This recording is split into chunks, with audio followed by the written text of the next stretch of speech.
السلام علیکم میرے عزیز دوستوں اس ویڈیو کے ذریعے ہم ایک سیریز کی شروعات کرنے جا رہے ہیں۔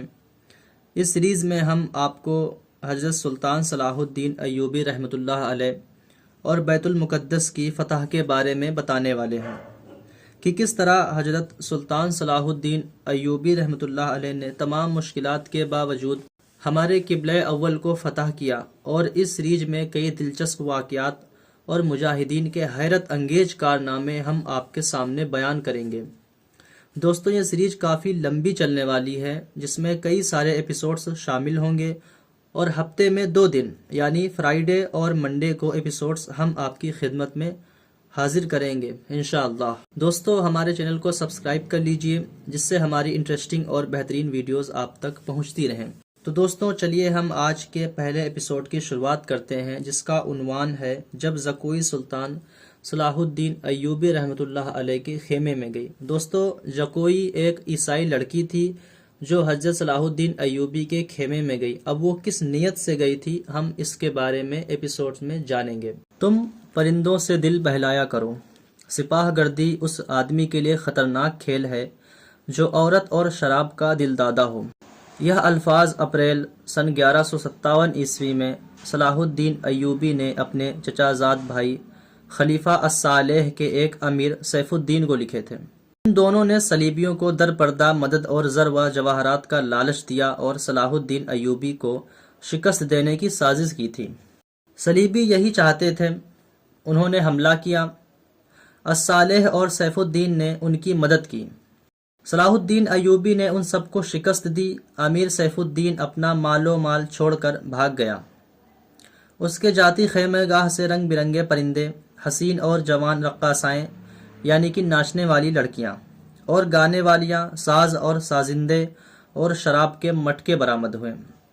حالانکہ دوستو اسلام میں شراب حرام ہے، لیکن سیف الدین کے خیمے سے یہ ساری چیزیں برآمد ہوئی تھیں۔ صلاح الدین ایوبی نے پرندوں کو، ناچنے گانے والیوں کو اور ان کے سازندوں کو رہا کر دیا، اور امیر سیف الدین کو اس مضمون کا خط لکھا: تم دونوں نے کفار کی پشت پناہی کر کے ان کے ہاتھوں میرا نام و نشان مٹانے کی ناپاک کوشش کی۔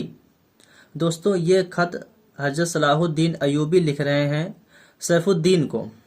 کیا لکھتے ہیں ہم آگے جانیں گے۔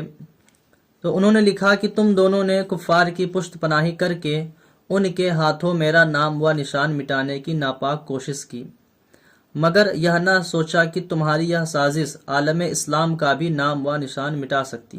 تم اگر مجھ سے حسد کرتے تھے تو مجھے قتل کرا دیا ہوتا۔ تم مجھ پر 2 قاتلانہ حملے کرا چکے دونوں ناکام رہے۔ اب ایک اور کوشش کر کے دیکھو، ہو سکتا ہے کہ کامیاب ہو جاؤ۔ اگر تم مجھے یہ یقین دلا دو کہ میرا سر تن سے جدا ہو جائے تو اسلام اور زیادہ سر بلند ہوگا، تو رب کعبہ کی قسم میں تمہاری تلوار سے اپنا سر کٹواؤں گا اور تمہارے قدموں میں رکھ دینے کی وصیت کروں گا۔ یہ الفاظ حضرت صلاح الدین ایوبی کے ہیں جو انہوں نے سیف الدین کو لکھے تھے خط میں۔ میں تمہیں صرف یہ بتا دینا چاہتا ہوں کہ کوئی غیر مسلمان کا دوست نہیں ہو سکتا۔ تاریخ تمہارے سامنے ہے، اپنا ماضی دیکھو۔ شاہ فرینک اور ریمانڈ جیسے اسلام دشمن صلیبی تمہارے دوست صرف اس لیے بنے کہ تم نے انہیں مسلمانوں کے خلاف میدان میں اتارنے کی شہ اور مدد دی تھی۔ اگر وہ کامیاب ہو جاتے تو ان کا اگلا شکار تم ہوتے، اور اس کے بعد ان کا یہ خواب بھی پورا ہو جاتا کہ اسلام صفحہ ہستی سے مٹ جائے۔ تم جنگجو قوم کے فرد ہو، فن سپاہ گری تمہارا قومی پیشہ ہے۔ ہر مسلمان اللہ کا سپاہی ہے، مگر ایمان اور کردار بنیادی شرط ہیں۔ تم پرندوں سے ہی دل بہلایا کرو۔ سپاہ گری ان آدمیوں کے لیے ایک خطرناک کھیل ہے جو عورت اور شراب کے دل دادا ہوں۔ میں تم سے درخواست کرتا ہوں کہ میرے ساتھ تعاون کرو اور میرے ساتھ جہاد میں شریک ہو جاؤ۔ اگر یہ نہ کر سکو تو میرے مخالفت سے باز آ جاؤ، میں تمہیں کوئی سزا نہیں دوں گا۔ اللہ تمہارے گناہ معاف کرے، آمین۔ صلاح الدین ایوبی رحمۃ اللہ علیہ نے یہ خط لکھا امیر سیف الدین کو۔ ایک یورپی مورخ لین پول لکھتا ہے، صلاح الدین ایوبی کے ہاتھ جو مال غنیمت لگا اس میں اس کا کوئی حساب نہیں تھا۔ جنگی قیدی بے اندازہ تھے۔ صلاح الدین ایوبی نے تمام تر مال غنیمت 3 حصوں میں تقسیم کیا۔ ایک حصہ جنگی قیدیوں میں تقسیم کر کے انہیں رہا کر دیا، دوسرا حصہ اپنی سپاہیوں اور غریبوں میں تقسیم کیا، اور تیسرا حصہ مدرسہ نظام الملک کو دے دیا۔ اس نے اس مدرسے میں تعلیم حاصل کی تھی، نہ خود کچھ رکھا نہ اپنے کسی جنرل کو کچھ دیا۔ اس کا نتیجہ یہ ہوا کہ جنگی قیدی جن میں بہت سے مسلمان تھے اور باقی غیر مسلمان رہا ہو کر صلاح الدین ایوبی کے کیمپ میں جمع ہو گئے اور اس کی اطاعت قبول کر کے اپنی خدمات اس کی فوج کے لیے پیش کر دی۔ ایوبی کی کشادہ ظرفی اور عظمت دور دور تک مشہور ہو گئی۔ اس سے پہلے حسن بن صباح کے پر اسرار فرقے فدائی، جنہیں یورپی مورخوں نے قاتلوں کا گروہ لکھا ہے۔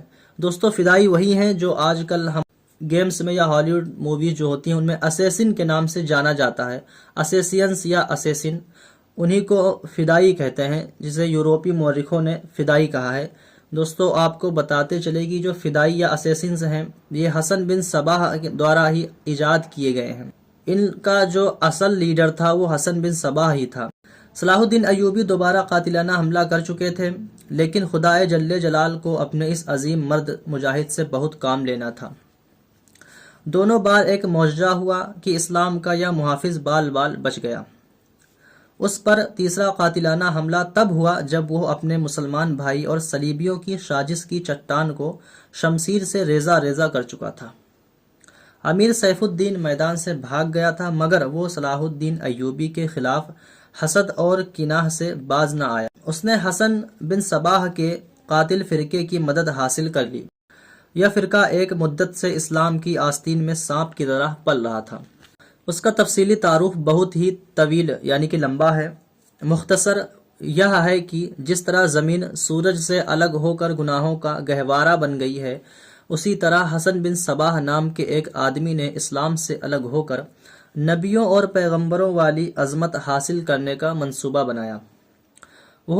وہ اپنے آپ کو مسلمان ہی کہتا رہا اور ایسا گروہ بنا لیا جو طلسماتی طریقوں سے لوگوں کو اپنے پیروکار بناتا تھا۔ اس مقصد کے لیے اس گروہ نے نہایت حسین لڑکیاں، نشاور جڑی بوٹیاں، ہپنوٹائز یعنی دوستو ہپنوٹائز اسے کہتے ہیں جو لوگوں کو اپنے قبضے میں کر لیتے ہیں، ہپنوٹائز، اور چرب زبانی جیسے طریقے اختیار کیے۔ بہشت بنائی جس میں جا کر پتھر بھی موم ہو جاتے تھے، اس کے بارے میں ہم آگے جانیں گے۔ بہشت بنائی جس میں جا کر پتھر بھی موم ہو جاتے تھے۔ مخالفین کو ختم کرنے کے لیے قاتلوں کا ایک گروہ تیار کیا۔ قاتل کے طریقے خفیہ اور پر اثر ہوتے تھے۔ اس فرقے کے افراد اس قدر چالاک ذہن اور نڈر تھے کہ بھیس اور زبان بدل کر بڑے بڑے جنرلوں کے باڈی گارڈ تک بن جاتے تھے، اور جب کوئی پر اثر طریقے سے قتل ہو جاتا تھا تو قاتلوں کا سراغ ہی نہیں ملتا تھا۔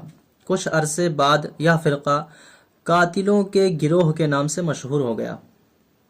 یہ لوگ سیاسی قتل کے ماہر تھے، زہر بھی استعمال کرتے تھے جو حسین لڑکیوں کے ہاتھوں شراب میں دیا جاتا تھا۔ بہت مدت تک یہ فرقہ اسی مقصد کے لیے استعمال ہوتا رہا۔ اس کے پیروکار فدائی کہلاتے تھے۔ صلاح الدین ایوبی کو نہ حسین لڑکیوں سے دھوکہ دیا جا سکتا تھا اور نہ شراب سے۔ وہ ان دونوں سے نفرت کرتا تھا۔ اسے قتل کرنے کا یہی ایک طریقہ تھا کہ اس پر قاتلانہ حملہ کیا جائے۔ اس کے محافظوں کی موجودگی میں اس پر حملہ نہیں کیا جا سکتا تھا۔ 2 حملے ناکام ہو چکے تھے۔ اب جب کہ صلاح الدین ایوبی کو یہ توقع تھی کہ اس کا چچا زاد بھائی الصالح اور امیر سیف الدین شکست کھا کر توبہ کر چکے ہوں گے، انہوں نے انتقام ایک اور زیر زمین کوشش کی۔ صلاح الدین ایوبی نے اس فتح کا جشن منانے کے بجائے حملے جاری رکھے اور 3 قصبوں کو قبضے میں لے لیا۔ ان میں غازہ کا مشہور قصبہ بھی تھا۔ دوستو، وہی غازہ جو آج اسرائیل کے ظلم و ستم کا شکار ہے۔ قصبے کے گرد و نواح میں ایک روز صلاح الدین ایوبی گنودگی کے عالم میں سستا رہے تھے۔ اس نے اپنی وہ پگڑی نہیں اتاری تھی جو میدان میں جنگ میں اس کے سر کو صحرا کے سورج یعنی ریگستان کے سورج اور دشمن کی تلوار سے محفوظ رکھتی تھی۔ انشاءاللہ دوستوں، اس کے آگے کا واقعات ہم اگلے ایپیسوڈ میں بیان کریں گے۔